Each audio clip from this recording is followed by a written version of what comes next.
Drum roll. 8th overall, the Carolina Panthers will select.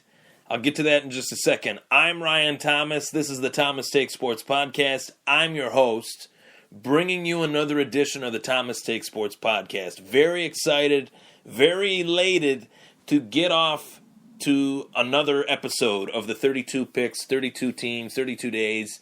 I knew I wasn't going to do this in 32 days. I got the knowledge. I'm putting it out there a lot quicker than 32 days. I just did the 5th, 6th, and 7th selection within this hour, and now I'm doing the 8th selection. And the team that holds the 8th selection, as I mentioned, is the Carolina Panthers. As I mentioned at the tail end of the 7th episode of 32 teams, 32 days, 32 picks, my buddy Zach Troutwine from Lockport, New York, is a big Carolina Panthers fan. The only Carolina Panthers fan that I personally know and probably will ever personally know unless I move down to North Carolina. I don't want to discredit the fan base, but they're not that well traveled as opposed to my Buffalo Bills, the Bills Mafia.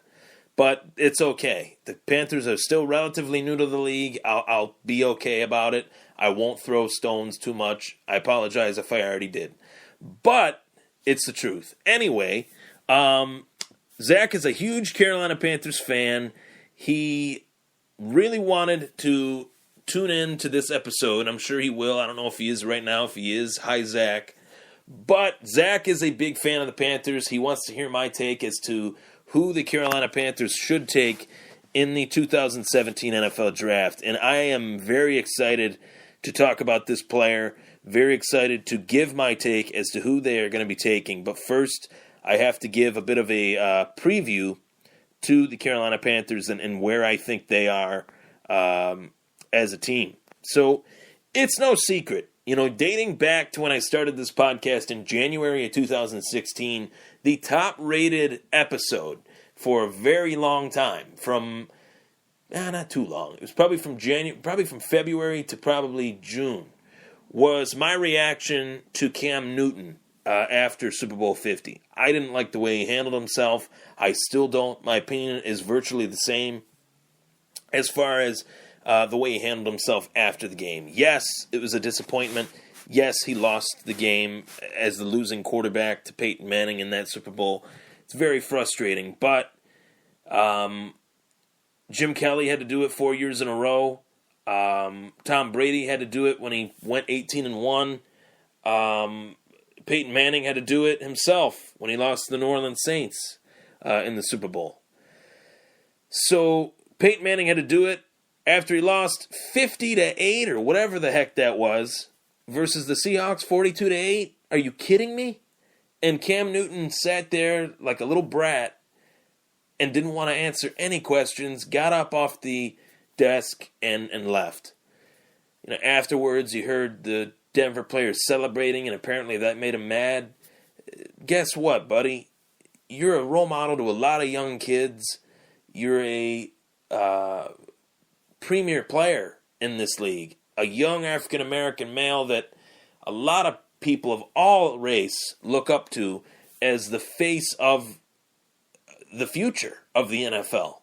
Most people consider Cam Newton the future, present, and, you know, relatively to a few years ago, the past of the NFL. His playing style is a style in which that is rare for a quarterback. A guy that can throw and run as well as he can is a rarity, and he won the MVP because of that. But I've always questioned, dating back to his days at Auburn till now, the real leadership of Cam Newton. Is he a true leader on and off the field? When things are going great, yeah, it's cute to see the dab. It's funny. It's awesome.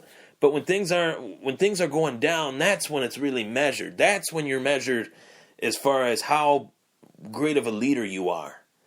And he showed in that moment his true leadership, I don't want to say his true character, but I will say his true leadership. In that moment, they lost the Super Bowl. He should have stood there like a man, took the questions, and you know, taken the loss like a man, like a true MVP. He didn't act like an MVP. He acted like an MV me. It was all about him and he made the loss all about him. And I question his leadership. With that being said, he is a great player. I anticipate that he'll have multiple great years in the NFL from here on out, but that moment will always be associated with him in my eyes. Ron Rivera is a great coach, well deserving of any praise that he gets. Last season they had a lot working against him. Josh Norman leaving, Luke Kuechly's injuries, Thomas Davis has been banged up the last few years. So they've had some circumstances in which they had stuff working against them last year. Things usually, historically, don't go that well, with the exception of a couple teams, don't go that well the year after you lose the Super Bowl. The one team that proved that wrong was the Bills, apparently, but the Cowboys dynasty, the Patriots. Usually when you lose the Super Bowl, Denver, it's tough to go back the next year. And Denver didn't do it, but the Bills did, and the Patriots were able to a couple years later. Not even the undefeated Patriots could do it. The 18-1 Patriots, the 16-0 Patriots couldn't do it. So the fact that they had a down year, I don't really hold that against them. The fact that they had a bad season, put it in the past, move towards the future. What is one thing that helps a quarterback? Because Kelvin Benjamin was out the year that they went to the Super Bowl. The running game was very good with Jonathan Stewart, but the running game appeared to me as if it kind of fell off a cliff. Cam Newton was throwing the ball way too much. Jonathan Stewart did okay. He had some okay games, but he's getting older. He's not getting any younger. They let go of D'Angelo Williams in years past as he went to Pittsburgh a couple years back. So what could they do to help their defense? Their defensive secondary. There's corners available on the board here that they could take, and it's very easy for me to put one of those guys there, talk about them for the next 15 minutes as to why it's a good fit, and you guys walk out of this listening to it, making full sense of it. But I just don't see that being something that would put them in the Super Bowl again. That's not a move that would put them in the Super Bowl. That's a move that would help their team. But what's a big move to propel them, to push them past this kind of stagnation that they have right now as an offense? And that is none other than Florida State University running back Dalvin Cook, my number one rated running back in this year's draft class. I'm looking at the stat line of the fact that Florida State has had great running backs over the course of the last 20, 30 years. Cook was the first to break 1,000 yards in his freshman season. The next two seasons, he had 1,600 yards and 1,700 yards last season. 1,765 yards, scoring 19 times, all ACC accolades each year. He's speedy, he's shifty, first-team All-American. Walter Camp Foundation presents that, along with the Associated Press.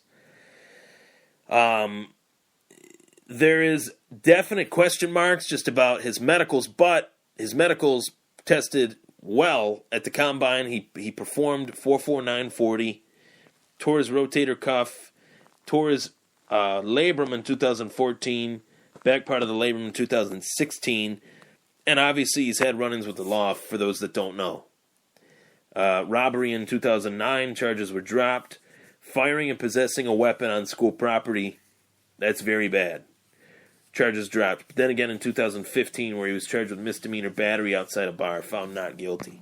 So he's no saint, but nobody else is. People make mistakes, and in the NFL, if you make one mistake, you are chastised, tossed aside, only to be given a chance if you do time, or if a couple years pass by, the story goes sour, goes quiet, and you're given a chance. History has a way of doing that. History has a way of repeating itself, doesn't it? Is that not what happens? Maybe I'm off. I don't think I am.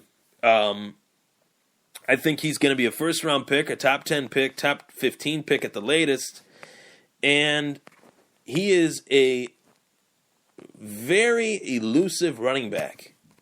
it's all about his talent. And he reminds me of Jamal Charles mixed with LaShawn McCoy. A running back like this, through one slight crease, with his kind of 5'10", 210 build, with that small crease, the speed that he has, bursting through the hole, with a decent offensive line, which Carolina has a somewhat decent offensive line, he could be a game-changing talent for the Carolina Panthers.